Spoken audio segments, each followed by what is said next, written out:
Un motif très fréquent de consultation, il s'agit des fièvres prolongées. Après quelques définitions, nous allons voir la démarche diagnostique. On va donc énumérer quelques étiologies avant de conclure. Donc la fièvre est une hyperthermie pathologique. Elle est due au dérèglement du centre hypothalamique et qui est donc influencée par des pyrogènes, que ce soit dû à des bactéries ou bien des mycoses, ainsi de suite. Alors, la fièvre est un symptôme qui est très fréquent dans les maladies infectieuses, mais n'est pas toujours synonyme d'infection. Et inversement, au cours de certaines toxi-infections, il n'y a pas de fièvre. Je dirais même que dans certaines pathologies, l'exemple bien sûr c'est le choc septique, il y a même une hypothermie. Toujours est-il, les fièvres prolongées sont définies comme une température supérieure à 38,3 degrés Celsius depuis plus de 20 jours. Nous avons donc répertorié plus de 200 causes et classées dans 5 grandes catégories. Il y a d'abord les maladies infectieuses, les maladies inflammatoires non infectieuses, les mini, les néoplasies, et il y a aussi d'autres étiologies.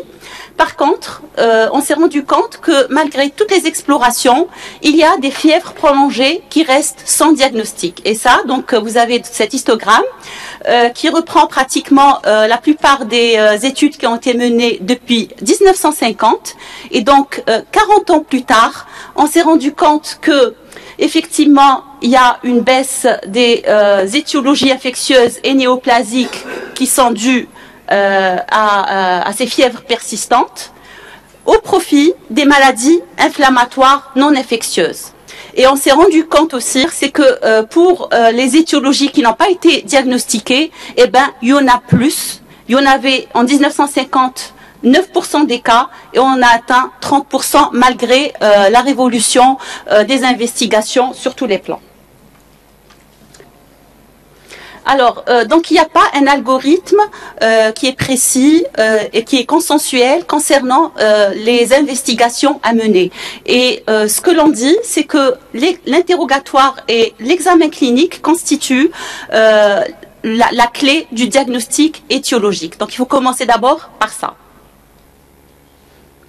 Nous allons voir maintenant donc la démarche diagnostique. La première étape, c'est de mener une bonne anamnèse pour connaître le terrain. Et donc, il faut avoir toutes les données socio-démographiques. À commencer par l'âge, on sait que certaines pathologies sont plus fréquentes chez l'adulte jeune, d'autres plus fréquentes chez le sujet âgé. On sait aussi que certaines pathologies sont classées comme des maladies professionnelles, donc la profession, c'est très important. Il y a aussi le statut vaccinal, il y a les habitudes alimentaires.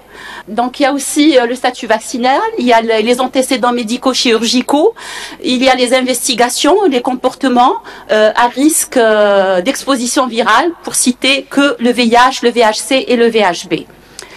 Mis à part ça, donc il faut relever les caractères de la fièvre. Et donc on sait que certains patients viennent nous parler d'un état fébrile alors qu'ils n'ont jamais pris la température, et d'autres viennent avec des chiffres de température horaires, on va dire. Donc ils sont listés, et ça va nous aider pour établir une courbe de température qui va nous aider dans notre démarche diagnostique. On peut avoir une fièvre qui est en plateau, une fièvre émitante, une fièvre tierce, quarte, ou bien une fièvre ondulante. Et ça, c'est très important dans notre démarche diagnostique. Et enfin, il faut faire préciser par le patient est-ce qu'il y a une prise de médicaments, que ce soit des anti-infectieux ou bien des anti-inflammatoires, et quel a été leur impact sur cette pathologie ou sur cette fièvre, que ce soit négatif ou bien positif. Deuxième étape, c'est bien entendu un bon examen clinique. Mais avant cela, il faut, c'est-à-dire répertorier les signes accompagnateurs de cette fièvre. Est-ce qu'il y a eu des frissons? Est-ce qu'il y a eu des sueurs? Amaigrissement? Est-ce qu'il y a eu une anorexie? Ensuite, on va passer à l'examen clinique. On va bien sûr commencer par l'organe qui attire notre attention. Il faut bien sûr éliminer une urgence médicale et on va regrouper les symptômes en syndrome. Troisième étape, c'est les examens complémentaires. Alors, il y a certains examens que l'on devrait demander de façon systématique, et même si on n'est pas orienté d'emblée vers une étiologie. Donc, il y a l'hémogramme, le frottis sanguin, le bilan biochimique standard, un taux de LDH, c'est très important à connaître.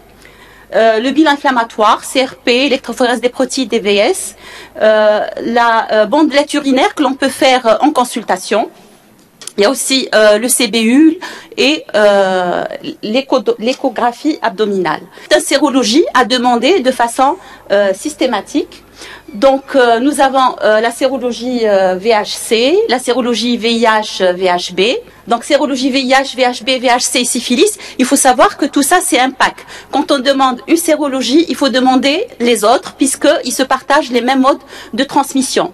Ensuite, on a les sérologies CMV et les Epstein-Barr virus, sérologie de la brucellose et de la toxoplasmose. Et, comme je l'ai dit tout à l'heure, il y a aussi l'imagerie. Ensuite, on va s'intéresser aux pathologies qui ne sont pas infectieuses. Nous avons donc le bilan immunologique, donc minimum, c'est bien sûr le facteur rhumatoïde, complexe circulant et les anticorps antinucléaires. Sans oublier la TSH. Il faut savoir la demander. Oui. Donc, on reste toujours dans les examens complémentaires. Donc, il se trouve que chez certains patients, malgré tous les examens que nous avons demandés, eh ben, on n'est pas orienté. À ce moment-là, il faut élargir le bilan et on va aller bien sûr du moins de l'inoffensif au plus invasif. Donc, il y aura d'autres sérologies qui sont qu'il faut savoir demander et qui sont bien sûr coûteuses. C'est pour ça qu'il ne faut pas les prescrire d'emblée. On a aussi l'endoscopie, on a la tomodensitométrie ou bien l'IRM, la scintigraphie, l'écho Doppler cardiaque et enfin les biopsies. Suivant. Donc, avant d'entrer dans le vif du sujet, j'aimerais bien que l'on apprenne à éliminer les fausses hyperthermies. Donc, vous avez la poussée dentaire, par exemple, chez le nourrisson. Vous avez l'hyperthermie physiologique chez la femme enceinte. On a aussi des hyperthermies qui sont auto-induites par injection de substances. Donc, tout ça, il faut savoir l'éliminer. Comment?